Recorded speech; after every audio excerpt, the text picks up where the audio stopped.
యేసయ్య ఉన్న చోటకి జక్కయ్య వచ్చాడు, కానీ యేసును చూడలేకపోయాడు. జనాలు గుంపులుగా ఉండటం వలన అతడు పొట్టివాడైనందున అతను చూడలేకపోయాడు. అయినా సరే తన ఆశని ఏదో విధంగా, నేను ఖచ్చితంగా యేసును చూడాలని యేసు కంటే ముందు పరిగెత్తుకుని వెళ్ళి అదే త్రావును యేసు వస్తాడని పిల్ల దృఢ సంకల్పంతో విశ్వాసంతో ముందుకు వెళ్ళాడు. వేడి చెట్టు ఎక్కాడు.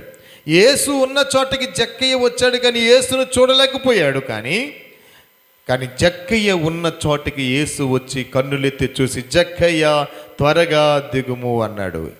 పిల్లలు మీరు గమనించండి, యేసును చూడాలనే ఒక సంతోషం, ఒక ఆశతో వెళ్ళాడు. మరి యేసయ్య దగ్గరికి వచ్చి త్వరగా దిగు అంటే ఇంకెంత సంతోషం వేసి ఉంటుంది జక్కయ్యకి, ఎంత ఆనందం కలిగి ఉంటుంది. ప్రియులారా, యేసులో ఉన్నటువంటి గొప్ప సంతోషం ఆయన సన్నిధిలో మనం అనుభవించగలుగుతాము. దేవునికి స్తోత్రం చెప్పండి గట్టిగా, హల్లెలూయా.